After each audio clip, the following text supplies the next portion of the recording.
Hi everybody, this is Dr. David Fazzino at Bloomsburg University of Pennsylvania. This is a lecture for Anthropology 475, Field Methods in Cultural Anthropology.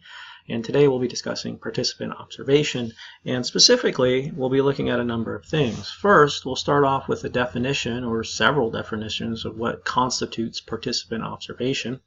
We'll consider the history of the method from a theoretical perspective as well. We will look at why participant observation is important.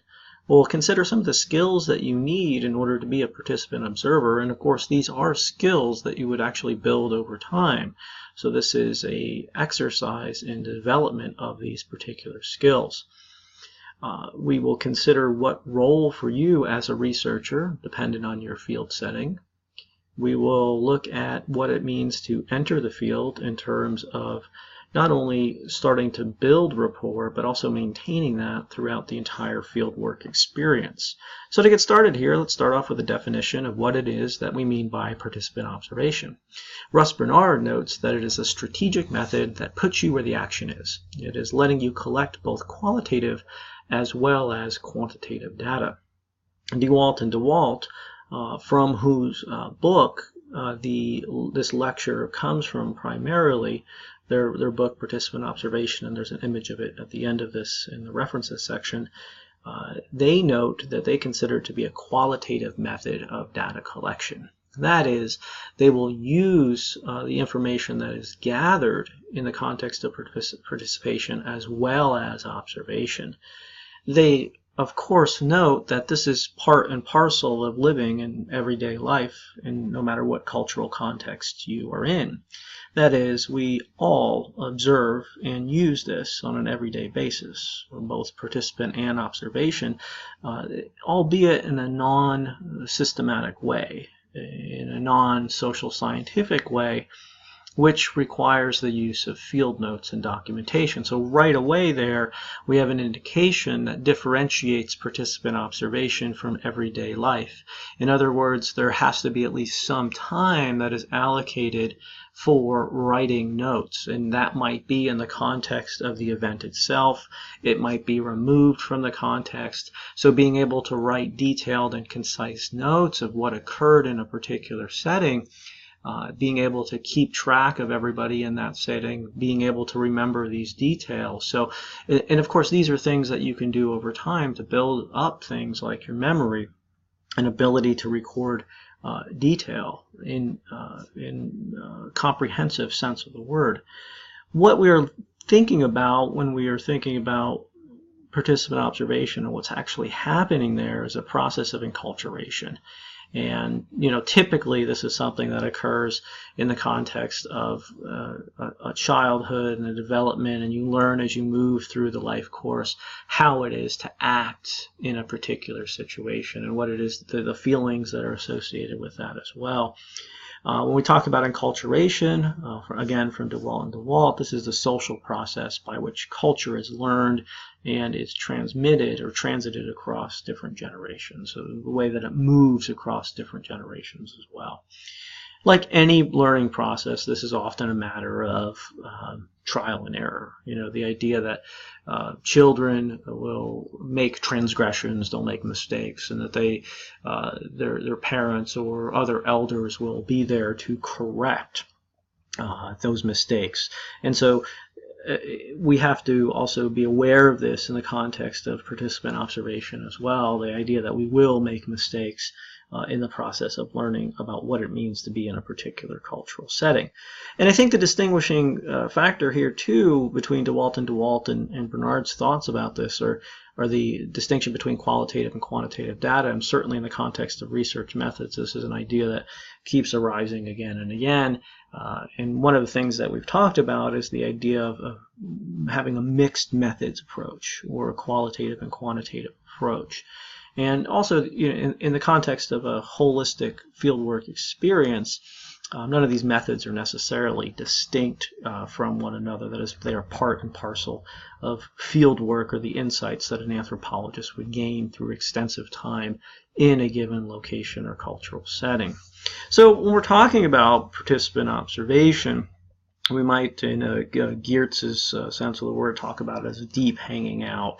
But in a general sense, this would be living in the context, in the social, cultural context for an extended period of time.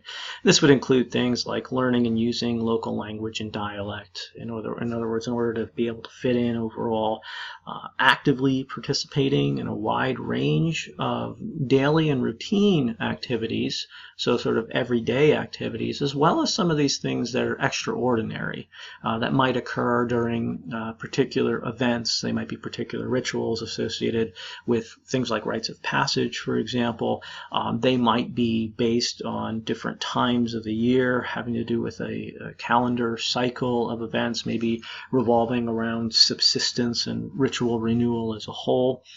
And it's our active participation in this as full participant observers with the people who are full participants in that context. And there's lots of interesting theoretical questions here in terms of how far one can go in the context of emegenetic perspectives as well. We'll get into that a little bit more throughout the course of this lecture and in other contexts as well.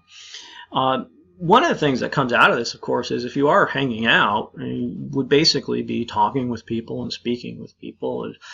Anthropology is the study of people, and as part of that, you would use these everyday conversations that you would have as part of an interviewing technique. Now, of course, there's a lot of ethical issues associated with this in terms of making it very clear that you, in fact, are a researcher and that you are, in fact, conducting research and that you will and or are taking notes on this. And so in the context of many of your different field projects, you might be interviewing somebody, and one of the ways to collect the data might be a recording device. Certainly in an informal context, that wouldn't necessarily be the case, but it also might be that you would be with a pen and paper there, so it's pretty obvious that you are engaged in your role as a researcher in that particular context. In other senses, though, you might be hanging out with somebody and then you would have to recall the details of that conversation later in your field notes. So this is what we're talking about. We're talking about this attention to detail and also being able to develop your memory to think about what was said overall. So recording observations in these field notes, and these are usually organized chronologically. They might be also rewritten in a very iterative type of process, and we'll get into that a little bit more later as well. From DeWalt and DeWalt, also here you have the idea of using both tacit as well as explicit information in analysis and writing. That is those things that are explicitly clear and those things that are inferred overall in terms of meaning and understanding. So the history of the method is you could actually trace it back to early explorer accounts. Anytime you have sort of a cross-cultural exchange, individuals going to different cultural contexts and writing about what life is like there. One of the early participant observers in the context of anthropology, although not credited often because he didn't develop the theoretical ideas behind it in the same way that Malinowski did, is Frank Cushing. And he utilized this extensively with his Zuni. He essentially went native and wanted to see what life was like from the inside of the culture itself, from what it looked like to be a Zuni person. He was fully integrated into the society with 4.5 years of field work. There were, of course, some rough spots and some trial and error, and he almost didn't survive those particular rough spots. But ultimately, he becomes a full member, and he's integrated into the priesthood of the bow. He's given a Zuni name. For Malinowski's part, he was perhaps somewhat reluctant in this, in being in this Trobriand setting for so long. Nevertheless, he gives us in anthropology the principles of data collection in a systematic way. And he just, he sort of describes some of this method, this quid pro quo in terms of exchange, and it's often this idea of offering tobacco to make up for all of his intrusiveness in terms of asking all these questions and putting himself in situations where other people in regular members of Trobriand society would not have been comfortable with otherwise. In terms of Margaret Mead, we see that she breaks from Boaz and that she will use this participant observation in order to understand contemporary living peoples. And remember, Boaz was concerned more with peoples in the past, before contact, the idea of the disappearing nativeness or indigenousness or difference overall. Lindemann develops and thinks about the idea of the emic-etic approach, and he notes that the full answer to what's actually going on in a cultural or social context comes from the point of view of both the researcher as well as the participant. So why participant observation? Well, there are a number of different reasons that DeWalt and DeWalt give for this. First, it enhances our quality of data that is collected in the field.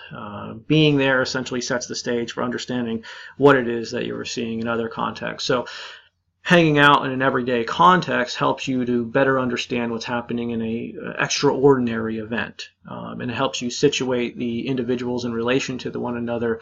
You might look at how those roles might change in a particular ritual context, for example, or note how they fall into line with existing social differentiation.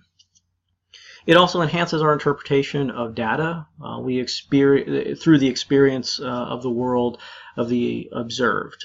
So what their life worlds are like. It allows for an examination of our own research assumptions and beliefs coming into particular ethnographic settings and conducting field work. DeWalt and DeWalt bring up an interesting point, drawing from the work of others, that we're never fully a participant because after we first engage as a participant observer, because we're also always an observer. That is, we're always looking out for new questions and ideas to test out, to think about.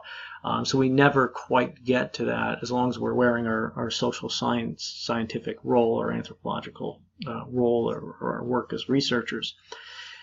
Finally, it enhances research question and hypotheses through the grounded theory approach. It might go so far as to look at how qualitative research can develop hypotheses in theory. In other words, you develop these on site as you go.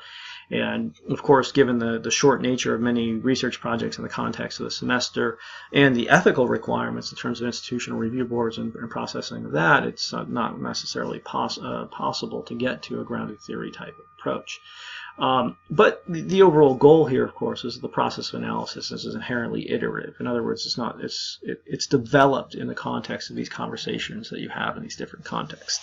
So what are some of the specific skills that you need in participant observation? Well, it's a set of skills, and these are skills that you develop over time. So learning to be a keen observer, being able to see, expanding your field of vision, being able to concentrate enough to remember those details in that different setting, and be able to write those down later. And then learning to be a participant, perhaps even letting go of some of your own cultural baggage or your own ethnocentrism and engaging fully in being a participant. And then also knowing what the potential limits are to that, but not making any inferences based on your own cultural understandings of what those limits should be. You want to be reflexive here. You want to inventory your own skills, knowledge, and abilities as both a participant and observer. Realize where you're potentially weak and realize where you can develop those skills. And of course, there are exercises to go ahead and develop those skills, and we'll talk a little bit more about those. How well, do your own predispositions match the area of the world that you're working within in terms of the cultural settings? Will you be able to be successful in this particular ethnographic, in this particular cultural context or not?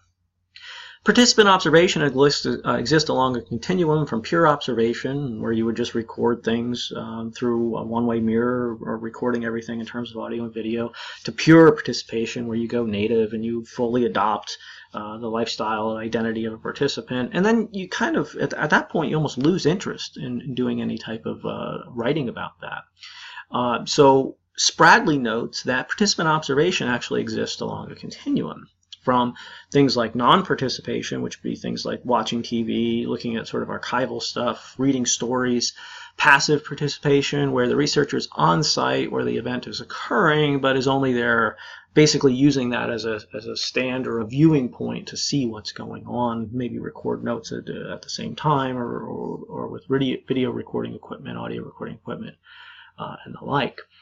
Moderate participation might be present at the site, but not actively, or no active participation, maybe occasionally interacting with the people. Active participation would be engagement with almost everything that other people are doing to learn the cultural rules for behavior, all the way up to complete participation.